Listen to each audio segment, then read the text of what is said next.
The wind howled across the empty land. The sky above was dark red, with clouds moving fast like angry spirits. The planet was dying. Nothing green was left. No birds, no animals, only dust. And silence. A small campfire burned weakly between. Two broken rocks. Next to it sat a human soldier. His name was Raylan Voss.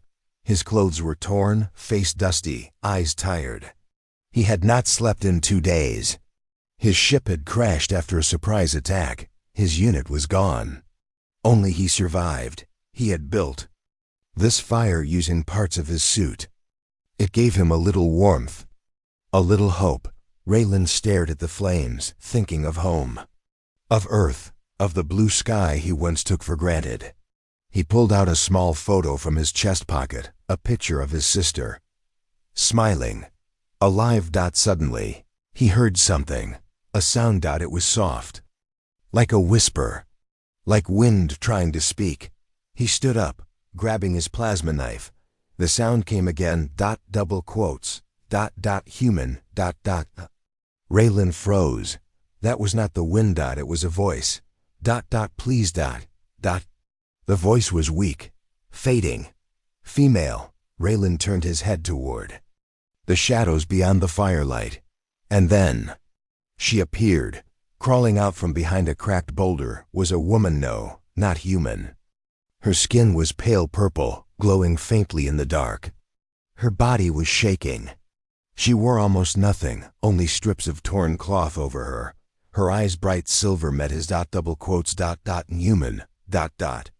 She whispered again. Double quotes. Please. Breed with me. Or I will die tonight. Raylan's grip tightened on his knife. Was this a trick? A trap? He stepped back, keeping his eyes on her. She fell to the ground, face hitting the dirt. He waited. She didn't move. Raylan slowly walked forward, knife ready. His heart pounded. Sweat rolled down his back despite the cold. He stopped beside her. She was breathing, barely. Raylan looked at her body. There were bruises, scratches, signs of running. She had no weapons, no tech. Nothing but fear and desperation. He knelt down. What are you? He asked quietly. She opened one eye. I'm Nixari, she said. My people were dying. Please, I don't want to die. Raylan's mind raced.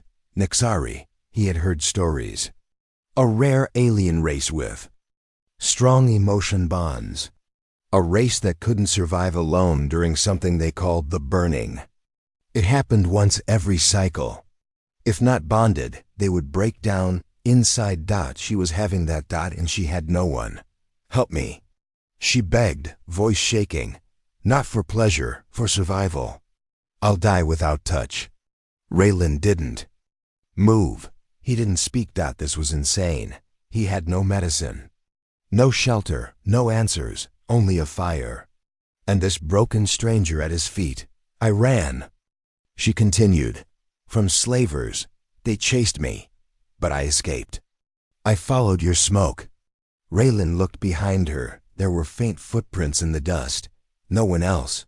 Just her. You're alone? He asked. She nodded weakly. Alone.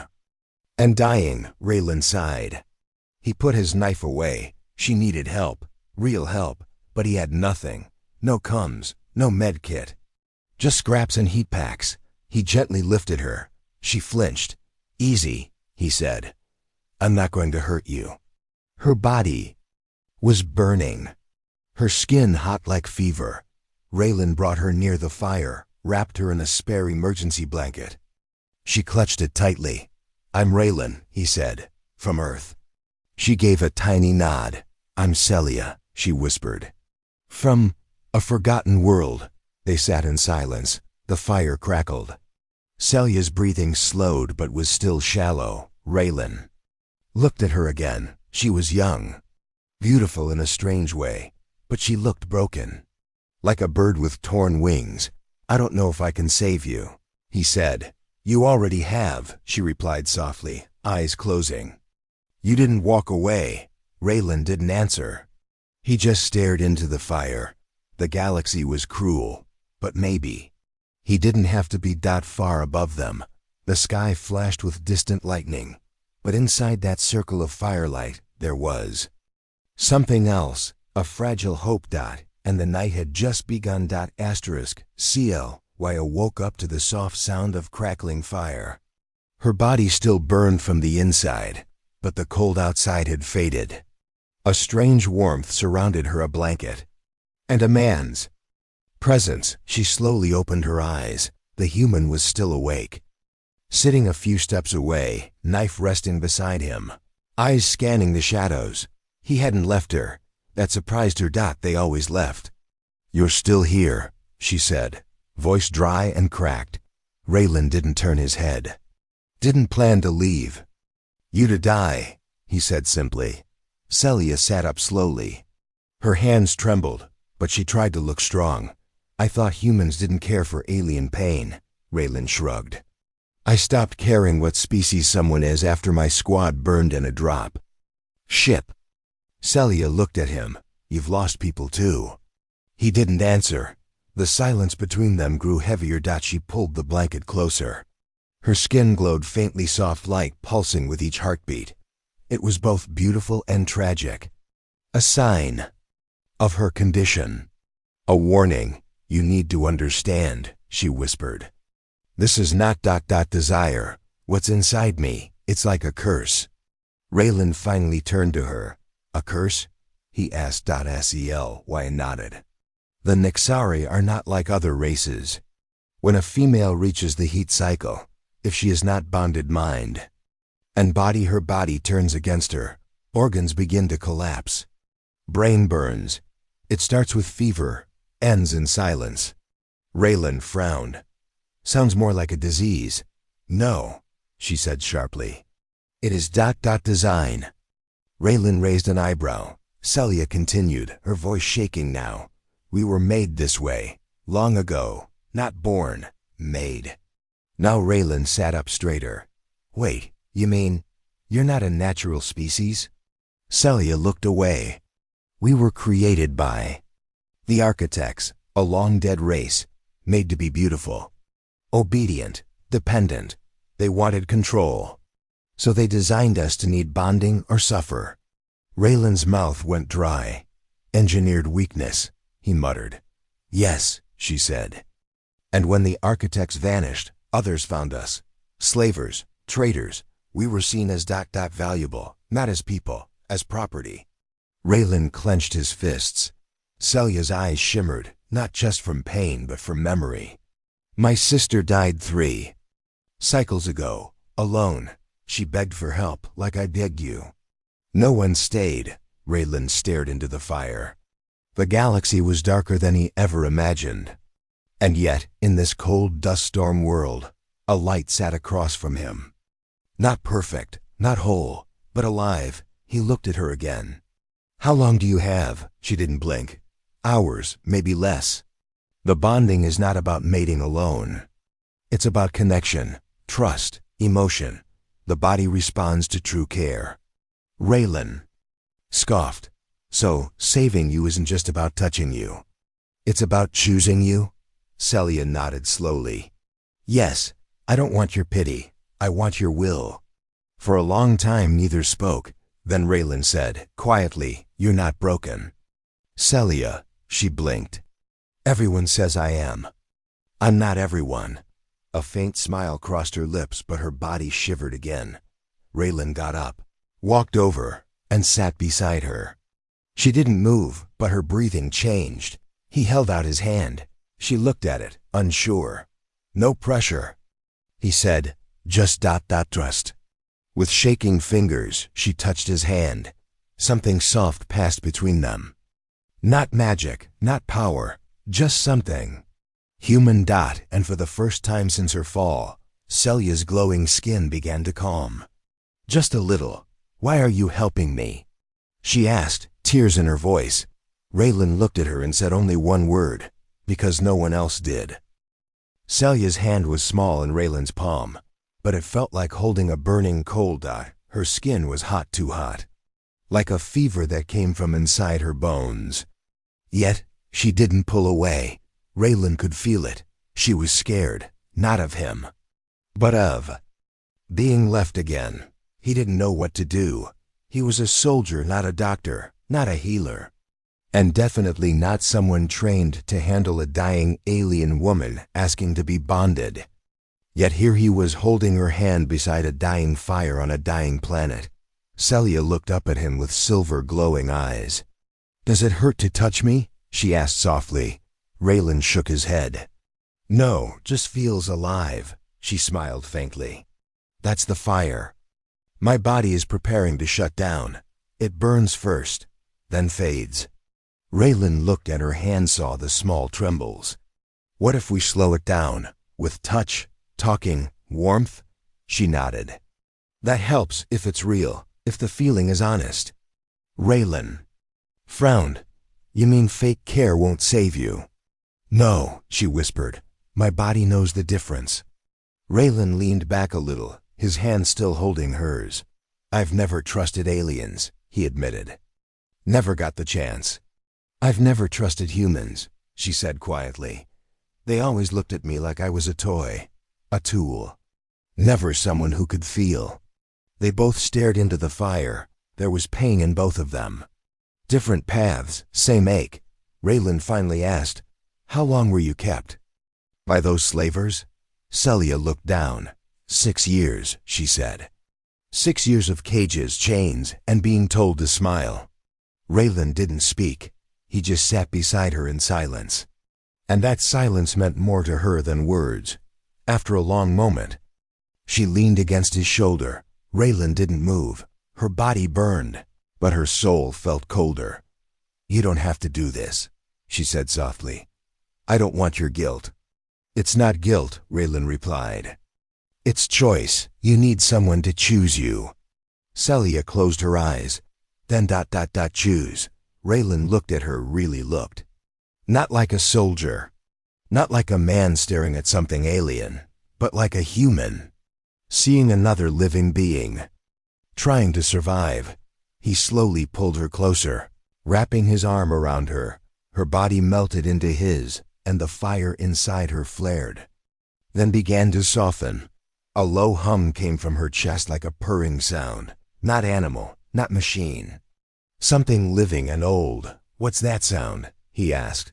Celia smiled against his chest. "My body is reacting. It senses trust, calm. It's trying to live again." Raylan swallowed hard. He had touched 100 weapons, worn heavy armor, fought in dark battles. But this was the first time he felt like he was holding something truly fragile. Not because she was weak, but because she had been broken so many times before. The stars above them were fading behind clouds of dust, but inside that little camp, something began to grow, trust, and maybe love, even on a planet forgotten by the galaxy. *El, why I dreamed of water, not real water, Nixari water. It flowed with light, not liquid. When she was young, her mother told her it sang to those who were truly bonded. She never believed that until now. She opened her eyes slowly and saw a strong human arm wrapped around her, holding her like something precious, not property, not a pet, just a person. Her skin had cooled. The burning had slowed. She was still glowing, but the glow was calm. Now not wild. She looked up at him. Raylan was asleep. Deep sleep. His face, usually hard like stone, looked soft now, gentle, human. Celia didn't want to wake him, but she wanted to say something. So she whispered in the quiet air, "Thank you for choosing me." The campfire had turned to red coals. No smoke. Just warmth. Why slowly sat up and looked at her hand. The trembling had stopped, but her body still ached. Inside like something unfinished. "The first connection is never complete," her mother once said, "unless the hearts beat in rhythm." She reached out and gently placed her hand on Raylan's chest. Thump, thump. His heartbeat was steady, strong. Suddenly, something strange happened. Her palm glowed brighter white, not purple. A small circle of light lit up between her hand and his chest. Her eyes widened. Bond had begun, and he didn't even know it. Celia gasped and pulled her hand back. The light vanished. She held her breath. What if he didn't want this? What if it was too late to stop? Raylan woke up to her sharp breath. He sat up fast, blinking. What happened? Celia shook her head quickly. Nothing, just a memory. He looked at her with concern. You sure? Yes, she said softly. But something has changed. She didn't tell him what. Not yet. How could she? The first bond mark had appeared, and it was only supposed to form when two souls agreed. But he was asleep. Unaware. Why did the bond start? Did her heart trick the system? Or did his heart respond? Raylan rubbed his face. I had the strangest dream, like I was falling through light. Then you caught me. Celia's breath caught. He felt it, even in sleep. She gave him a small smile. Maybe you fell into me, Raylan chuckled. If I did, you broke the fall. They both laughed for a moment. The world outside didn't exist, but then a distant sound, a pulse. Not heartbeat. Not wind. It was mechanical. Rayla, and stood fast. What is it? Celia asked, standing too. Raylan activated a scanner on his wrist, a weak one, barely working after the crash. A blinking red dot. Drone, he said. Military grade, not ours. Celia's eyes darkened. They found me. Who? Raylan asked. She looked at him with fear. The slavers. The wind had changed. It was no longer whispering. Now it screamed. Raylan narrowed his eyes toward the desert beyond the rocks. Fine sand began to rise, shaken, not by nature, but by machines. Celia stood behind him, one hand gripping her chest where the bond had flickered earlier. They're here, she whispered. They found me. Raylan didn't ask how. She had already told him. Her kind gave off signals when in cycle. Heat signatures. Biochemical trails. Easy to track, especially for those who owned the tech to hunt her. Raylan's jaw tightened. You said slavers? She nodded, her eyes dark. The Red Mark Guild. They brand, sell, and chase. They don't care who they burn, as long as they profit. Raylan grabbed his gear, what little he had. A pulse pistol with one power cell, a combat knife, and a half-broken motion sensor. Not much, but enough. Stay low, he said. Behind that rock wall, don't run. If they see you running, they'll chase harder. Celia looked at him. What about you? Raylan smirked. I don't run. Then he vanished into the sandstorm. 10 minutes later, the desert roared louder. 3 skimmer bikes sliced through the air, kicking dust into the sky. Each carried a rider in red armor, visors glowing, weapons locked. They weren't searching. They were hunting. Raylan watched them from a ridge, hidden in a shallow trench. He clicked his broken sensor twice. It blinked red. That meant range under 50 meters. Too close. He had one chance, not to kill, but to delay. Raylan activated his old landmine one he built from a fuel cell and shrapnel. He whispered, for Earth, and pressed the trigger. Boom! One of the bikes exploded in a flash of fire and sand. The other two stopped sharply, weapons drawn. From the smoke, Raylan rolled out and fired once. Zap. One rider dropped.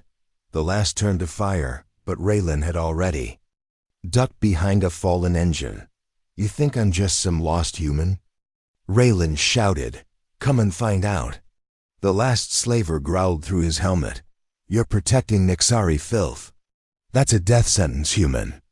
Raylan popped up again and threw a blade.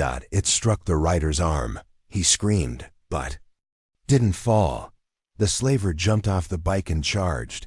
Raylan had no gun. Now just fists. And fury. They clashed in the storm. Metal versus muscle. Dust clouded everything. But Raylan was faster, angrier. He fought not for orders, but for someone who had no one else. With one final punch, he knocked the slaver out cold. Breathing heavy, He grabbed the slaver's cum device and crushed it. Under his boot. Back at the camp, Celia felt it. The shift in the air. The danger passing. Then she saw Raylan walking back. Limping, covered in cuts but alive. Her heart skipped. "You came back," she said. Raylan dropped the stolen weapon at her feet. "I told you, I don't run." She reached out and touched his face, blood on his cheek, sweat on his brow. "You bled for me." "I'd do it again," he replied. Her skin glowed softly again. Not from the heat cycle, but from something else, trust, real. Deep trust, and somewhere deep in her soul. The bond whispered, "This one is mine." The fire was gone. Only embers remained, and silence. Raylan sat with his back against the rock wall, bandaging his shoulder where the slaver had sliced him. His shirt was half torn, hands covered in dried blood, face pale from loss of strength, but his eyes still sharp. Across from him, Celia watched. She hadn't spoken in minutes. Not because she was scared of him. She was scared for him. "You're in pain," she said softly. Raylan gave a weak smile. "I've had worse." "That's not what I mean," she whispered. He looked up at her. Her silver eyes glowed faintly in the dark. "I can feel it," she continued. "You're hurting inside. You hide it well, but your soul is heavy." Raylan didn't answer. He couldn't. Celia moved closer. "The bond," she said slowly. "It doesn't lie. Even if you never speak, I can feel your truth now." Raylan looked away. "What do you feel?" he asked quietly. She sat beside him, not touching, just near enough to breathe the same air. "I feel guilt, a storm inside you.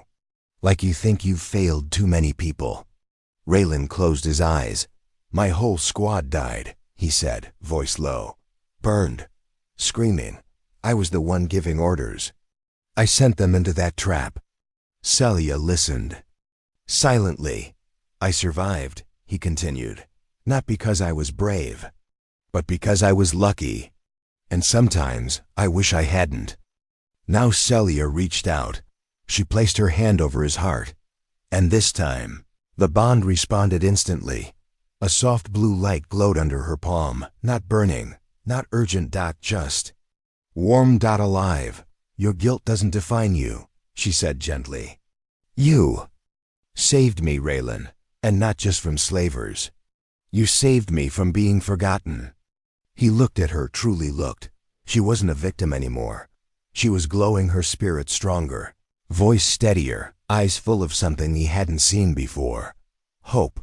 I'm still in heat," she said softly. "My body is trying to hold on, but the fire inside will come again, stronger this time." Raylan nodded. "I know." She looked down. "I won't ask again. Not because I don't want to live, but because I want your choice to be real, not made from pity or pressure." He moved closer. "No one forced me to fight for you." Celia met his eyes. Then, "What will you choose now?" Raylan didn't speak. He simply reached out and took her hand. Her breath caught. The blue glow flared into silver. The bond pulsed between their fingers like dancing up their arms. Across their skin, Raylan leaned closer, forehead touching hers. "I choose life," he whispered. "Yours.